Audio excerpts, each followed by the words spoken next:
computer. There we go. There we go. So if anyone has any challenges around me recording, please let me know. I've got fantastic editing tools that I can sort of cover up names or whatever else needs to happen. Yeah, so I can do that. But this recording will get shared to people that are unable to attend, and just make sure that everyone's getting as much briefing as they can. So can you see my screen okay? Yes. Yeah, everyone's Yes. nodding. Good. I've got that far with it. So it's just a miracle. Here we go. So Zero DFV the year ahead. So this is the first session we've had since the launch of the Zero DFV Navbook back on the 21st of May. It feels like a lifetime ago, but it was the 21st of May. So since that date, we've been, like I was just saying to Kay, reflecting on all the learning that went on in the first phase of the pilot, and looking at the outcomes, what the community wants to achieve, and how we can best facilitate that being achieved over the next you'll see it's a 5-year time frame. What I'm going to do today is get everyone back on to initially just spend a couple of minutes getting everyone back into context. So recapping what it is that at a very high level we're trying to achieve as a community, the process that we've been through so far, particularly talking about the vision and goals that the community's agreed to. And then I'll step you through the 5-year roadmap that we've developed, and more specifically then what's going to happen in the next 8 months through to the end of the financial year. Now, our funding happens on a financial year basis, so that's why the plan is set up that way. But you will notice that the activities will seamlessly click over from the 30th of June to the 1st of July. Once you see that sort of roadmap that's there. So Zero DFV. I also would like to, sorry, I forgot to let you know, I'm coming from a Wiradjuri country. I live out near Mudgee in the Central West, and I would like to extend my respect to all First Nations people. So let's get on with it. Zero DFV. Hey, page change. Well done. If you've read the Nav book, if you haven't, that's all cool. We have a copy of it online for you. Or if you're at the launch of the Nav book back in May, you would have seen these statistics that we put up. And I always find putting these stats up helps people come back into the issue and the context, the problem that we're actually dealing with. This morning, 23,000 children or more would have woken up in the hills in a home where they are at risk of exposure to domestic and family violence. Now, all of these statistics that I'm about to take you through, the research references on which they are based, are in the Nav book. 27,000 or more adults in the hills alone have experienced intimate partner abuse. And 4,700 or more over 65-year-olds have experienced elder abuse in the hills in the past 12 months.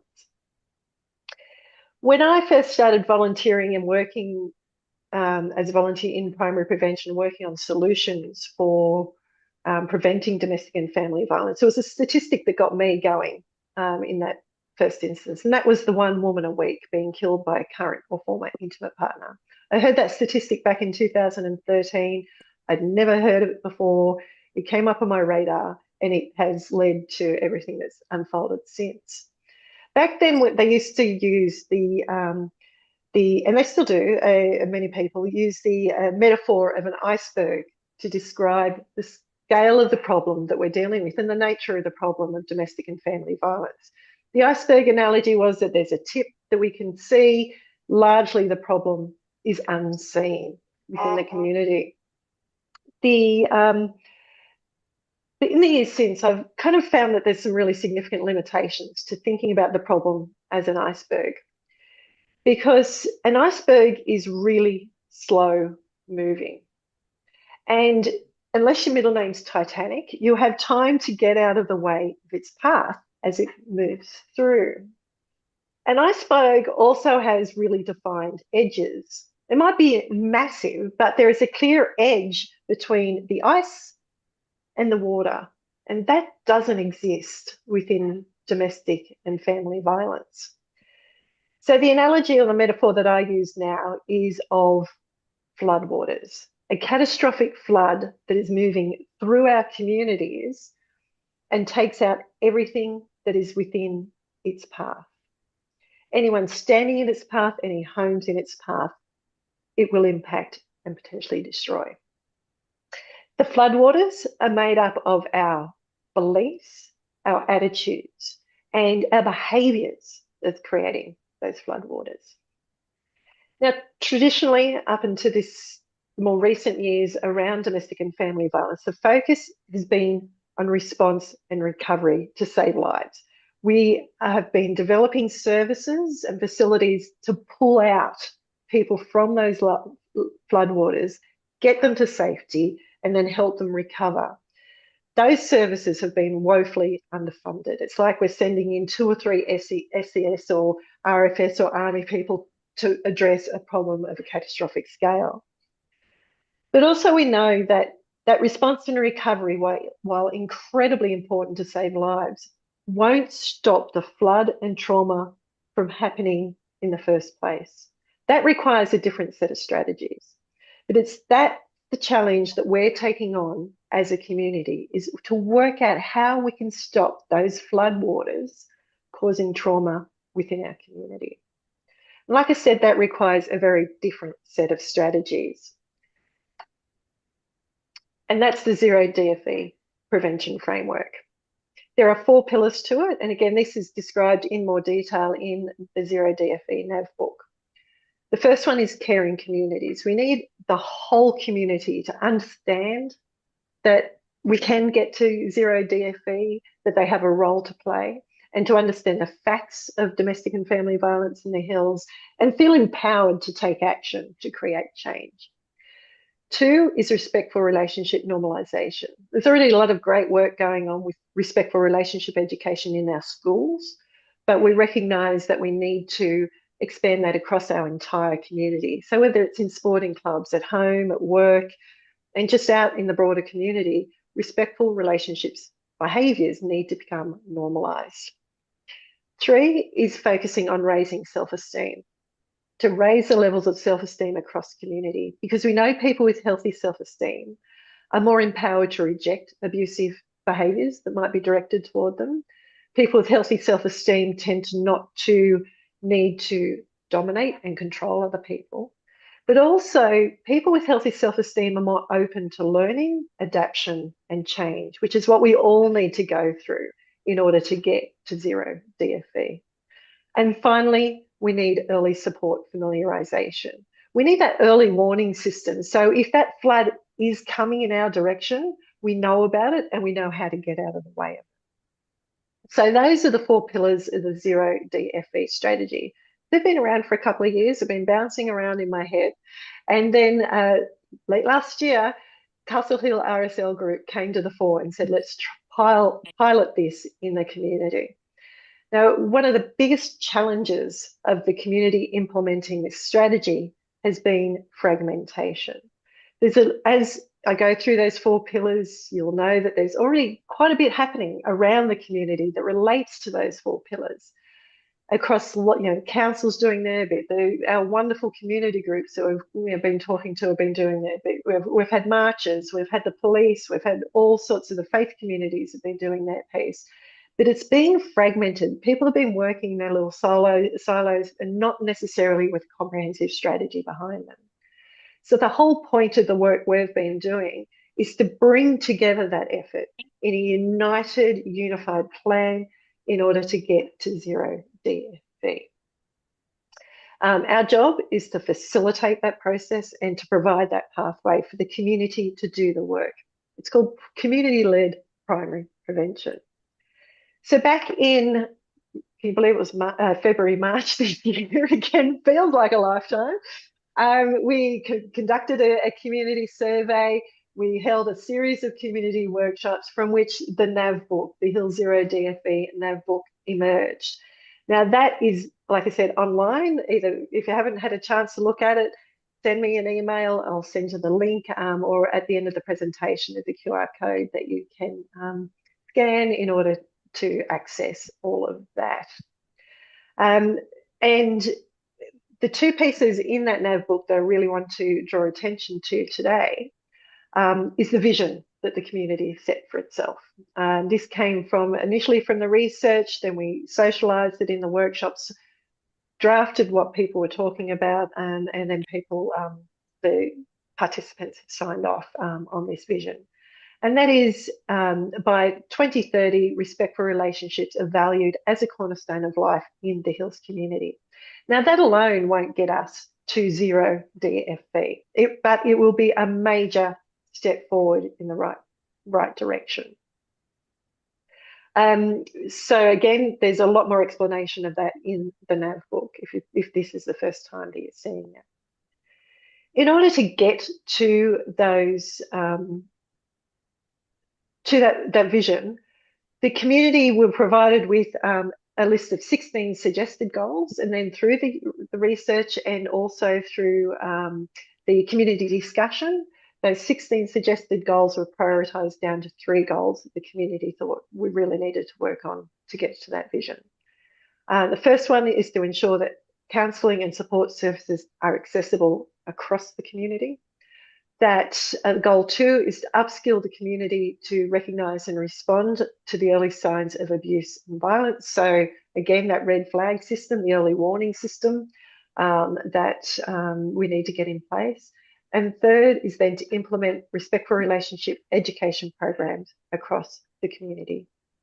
Again, these are the top 3. There is a lot more work to be done to get to zero DFV, but I suggest that these are quite pivotal goals that once we achieve them, we'll start to, I think, address a lot of the other gaps that exist, and we'll be making some really substantial progress towards our ultimate vision.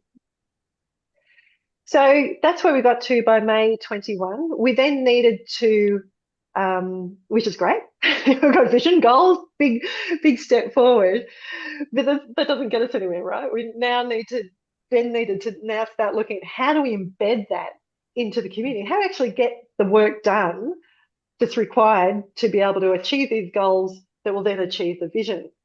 So that's what our team's been away working on for the last few months. And what we've developed is a 5-year roadmap. That's acknowledging that these changes don't happen in 10 minutes. They won't happen in a month, but they will happen if we're able to consistently work toward it. So what I'm going to do now is show you an overview of the 5-year roadmap. I will then talk through, there's 3 phases in it, the 3 phases within it, and then I'll show you which part of that we're going to be focusing on over the next 8 months toward the end, until the end of this financial year. So here we go. The 5-year roadmap. It's, as it says, 5-year quarterly roadmap. It's based on quarterly time periods. And there are 3 distinct phases to it. The first phase, and I will go through the detail of the phases as I go through, but just for a quick overview, phase, that care and community piece. So making sure that everyone across our community understands the zero DFE concept, and it's something they want to achieve and they want to engage with in whatever way they're capable of doing. Phase 2 is then the zero DFE planning, and we've already made some significant progress in different parts of this. That is the kind of subject matter experts, the people that with the deeper knowledge on the subject, working out what are our solutions going to be. And then phase 3 is about delivering those solutions. We see that within, and I'll again talk through this in a bit more detail in a moment, but there are gaps that we need to address to achieve those goals. There are people within the community, organisations, that can help address those gaps. Those organisations are identified as solution owners. And in phase 3, we're negotiating those solutions and helping track and support progress towards the delivery of those solutions. Now, there is a companion guide for this, which is a 30-page document. So if you want to take a deep dive into how this will unfold, knowing that it will evolve as we move into it. Just ask me for it and I'll provide that to you if you prefer to get into a lot of the detail. So let's have a quick look at these different phases. Phase 1, Engage Hearts and Minds, has 3 stages. The first stage is to onboard the strategic stakeholders within the community. So within any community, including the Hills, there are some major organisations that can influence the direction of that community. So we did a little bit of this in the first stage of the pilot, but one of the learnings coming out of the pilot is we needed to do a lot more of it. So during this next 8 months, you'll see that we're going back to build out these relationships far more extensively. It's people like police. Now we approached them early on. They're very much on support. Council, but then our faith community leaders, our cultural associations, all of those major, I guess, players and influencers within our community need to be onboarded with this process so they know what's going on and can utilise and engage their communities to create the changes that we want. Stage 2 is community education. So it's a much broader piece, again, going over the key facts about, well, what is zero DFV? What does DFV look like in the Hills community? How do you get involved? How do we make progress? What's the pathway forward? And stage 3 is then moving into telling success stories. So as we move through the other stages, we'll be able to start saying, well, you know what, this is what zero DFV looks like. These are our goals. And look, we've actually started getting ourselves some green ticks with the various programs and activities that we're going to go on. It's really important that we have that success stories being told with the broader community, because they will see that progress is possible. A lot of people don't understand that pathway, and that we get to celebrate the people that are making changes in our community. Phase 2 is zero DFV planning. We've already scored ourselves a couple of green boxes here. We've gone through that initial phase, and no doubt we'll be going back to get more community input. But we've done our community input survey and we've developed the Navbook. Stage 3 is where we'll be focusing very heavily over this next period. Is to actually, like I said, we've identified goals. We know where the community's at. What are the gaps that need to be addressed, and what gaps are we going to address first? To do that, we'll be putting together an expert squad.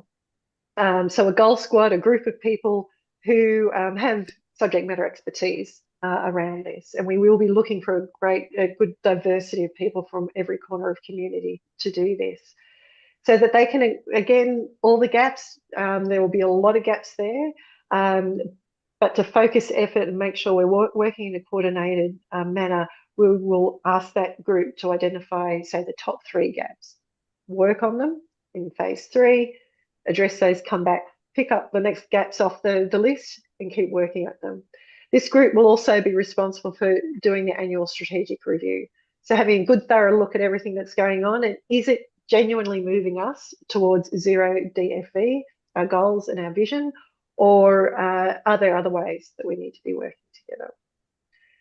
And finally, the third part, the third phase is delivering solutions. And this will be the negotiator squad that we put together for this. Their job, like I said, we've pulled the first priority off the list. So let's say it's we need to get respectful relationship education happening in our sporting clubs.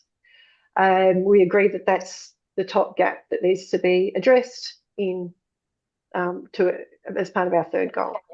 The negotiator squad will get all those sporting clubs together, brief them on what's going on, and help them work out together a solution for how they will make that happen.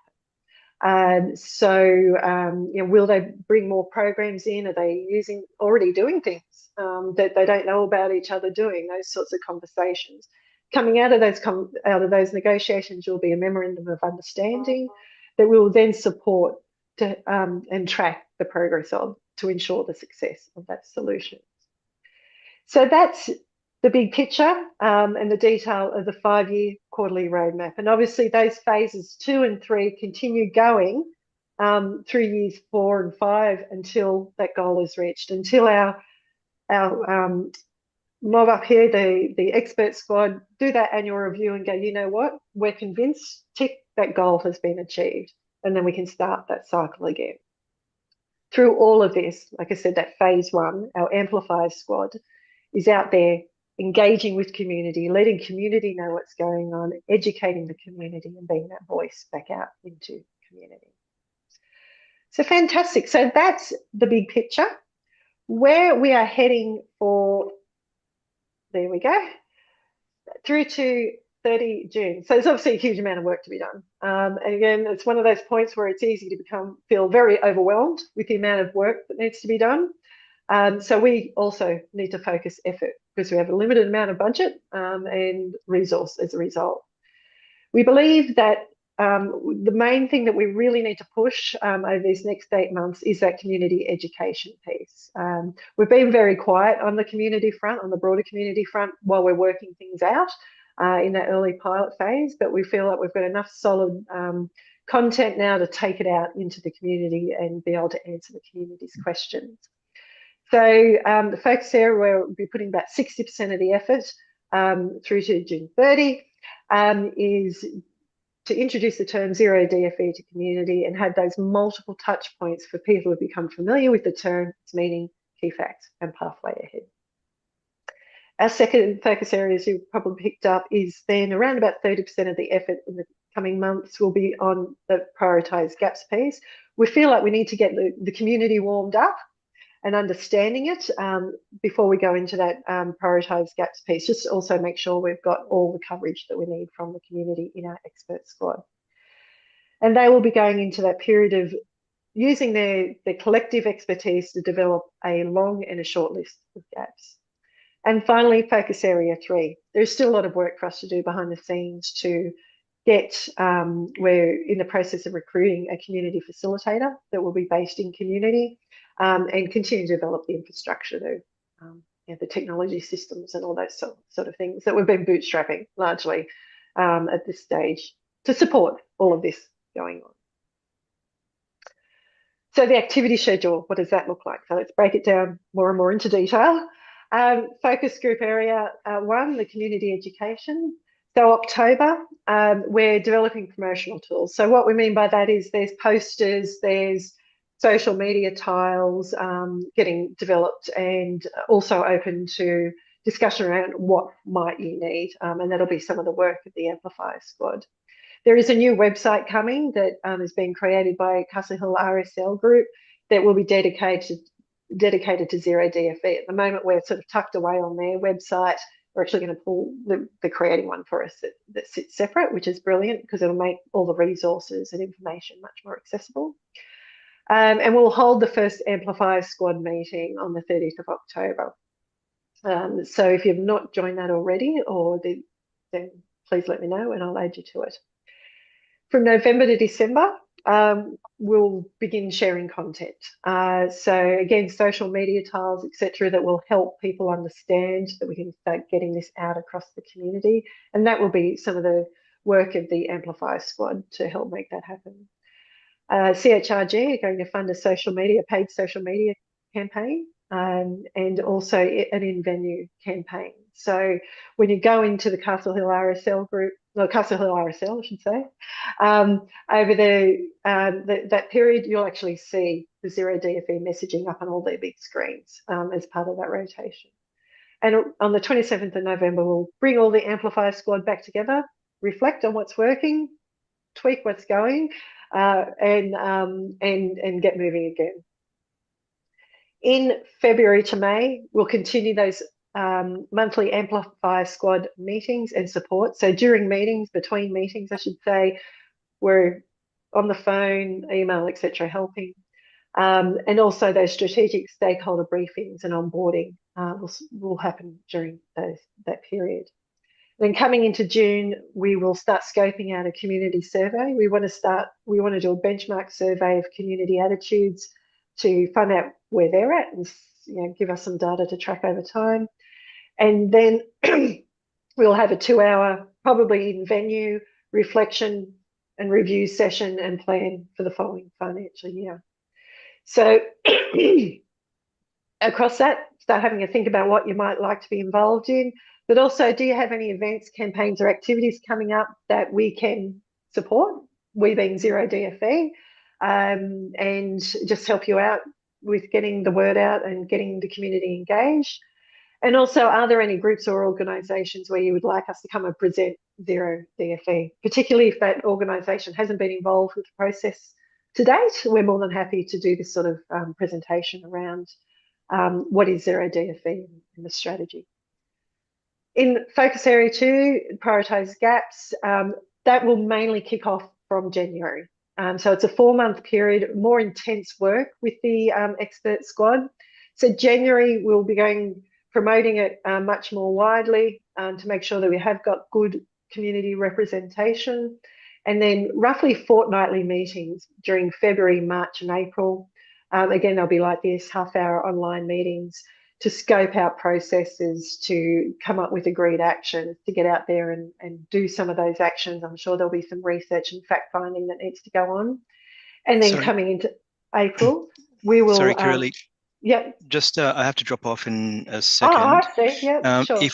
If we have an event coming up on the 28th of November, how would you like us to communicate that back to you guys? Just email. Just, okay. Send me a reply email with the details. Perfect. Cool. All right, thanks everyone. And so, yes, so that at the end, coming into April, we'll have another review and reflection session, in-depth analysis of what's going on and plan for what's required for the following year.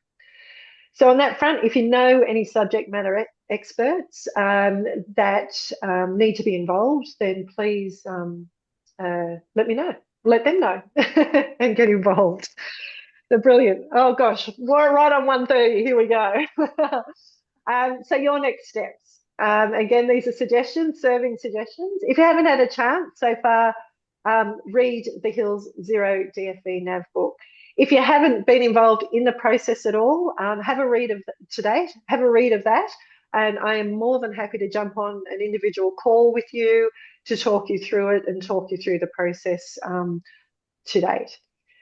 Just start talking about Zero DFE to others. It's really critical that we get that conversation going, letting them know that it's happening, letting them know that they can read the Navbook, even if they just subscribe to the Zero DFE newsletter or follow the socials. That sort of thing is really important.